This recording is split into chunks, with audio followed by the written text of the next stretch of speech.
ازيكم عاملين ايه؟ ده ريفيو جديد عن اوردر جديد انا جايباه يعني من محل ميك اب. الريفيو ده هو عن اوردر جديد انا لسه جايباه. في منه حاجات كانت متجابة في العيد وفي منه حاجات اتجابت قبل العيد. اول حاجة هنشوفها هي الحاجات اللي انا جبتها امبارح. انا جبت الماسك ده ماسك يعتبر ماسك الرجلين بالفحم. هو ماسك كوري يا جماعة، بس انا يعني اول مرة اسمع عنه. هو اسمه دودكس دودكس انينج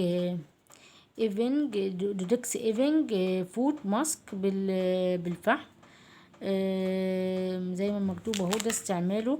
هو سعره يا جماعة كان حوالي 45 جنيه. ده يعتبر يعني اغلى ماسك في الفود. انا معرفش، اول مرة اجربه. هشوفه. هو عبارة عن شراب، يعني بيقعد لمدة من 20 دقيقة ل30. ده استخدامه هو يا جماعة. وهو ده كان يعني يعتبر الماسك ده انا اول مرة اجربه. هنشوف يعني هو حلو ولا لا. ده كان الماسك اللي هو بتاع القدمين. طب بالنسبة للماسكات اللي هي بتاعة الوش، اللي هي الشيت ماسك، ده ماسك من لاين كريت بالالوفيرا. طبعا ده ماسك. طبعا احنا عارفين الالوفيرا ايه فايدتها على البشرة. هو كان سعره يا جماعة 15 جنيه. انا جايبة 2 منه وفي التالت باين بس في يعني جايبه لحد. ده اهو. ده شكل الماسك وسعرهم الواحد 15 جنيه. طب بالنسبة للماسك اللي هو الاخير، هو ده انا كنت عامله عنه ريفيو قبل كده بس حاليا ما استخدمتوش. ده ماسك الذهب. برضو ماسك يعني ماسك بالكولاجين.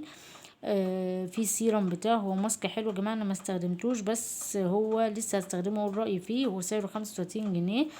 وده شكله اهو. ده كان الماسكات اللي انا جبتها. طب بالنسبه للحاجات التانية، في حاجة اسمها اللي هي فرشة اللي هي التنظيف، او اللي هي مش عارفة بتتسمى ايه. فرشة السيليكون. دي بتبقى ناحية بتحط فيها الماسك وناحية بيتعمل بيها اللي هو الغسول او التقشير عموما، يعني بتاع اللي هو المقشر او السكراب. في ناحية للغسول وفي ناحية للسكراب اهي من ورا.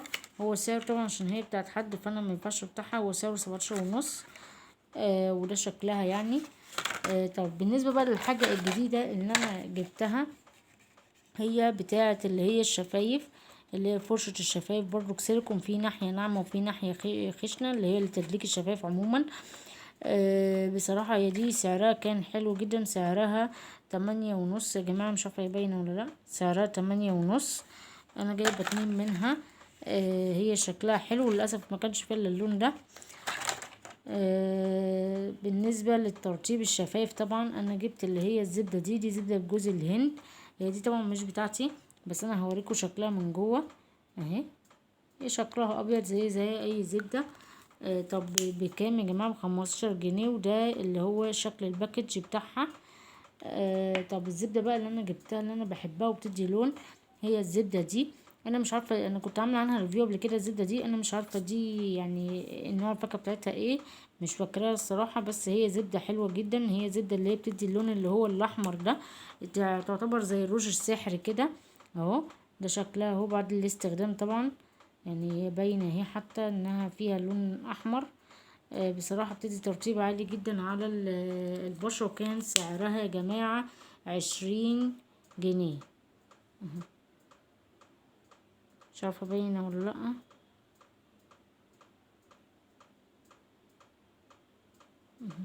ده سعرها يا جماعة كان 20 جنيه. بالنسبة بقى للحاجة اللي انا ما صورتهاش، او يعني يعتبر ان انا اول مرة اعمل عنها ريفيو او اول مرة اجيب اصلا من اللاين ده حاجة. انا جبت بودي ميست يا جماعة وريحته روعة من شي.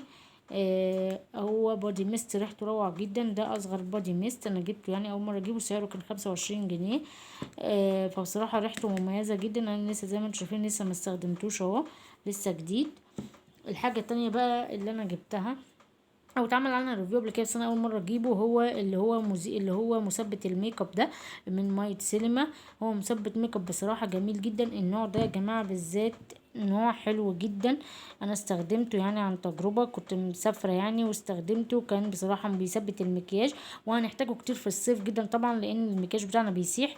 سعره يا جماعة كان 65 جنيه، فسعره بالنسبة لللاين ماي سينما هو سعره مش غالي قوي، وفي نفس الوقت بيدي يعني بيدي نتيجة كويسة جدا.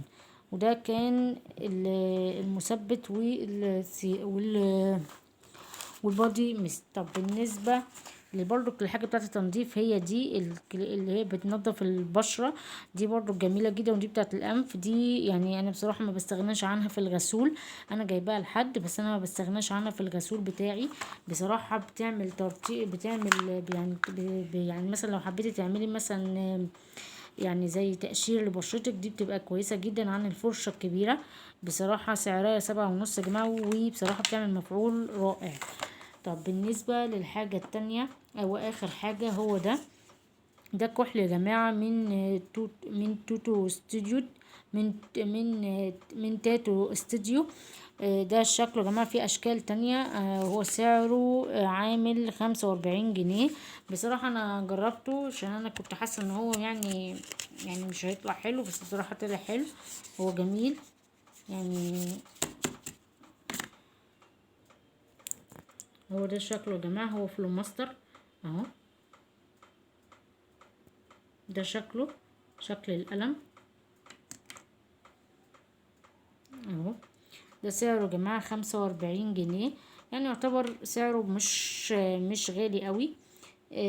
بس بالنسبة طبعا هو نوعه حلو، انا جربته.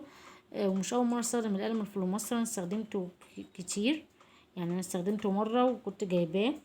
بصراحة هو كان روعة بالنسبة لي، يعني كان بالنسبة لي ان هو يعني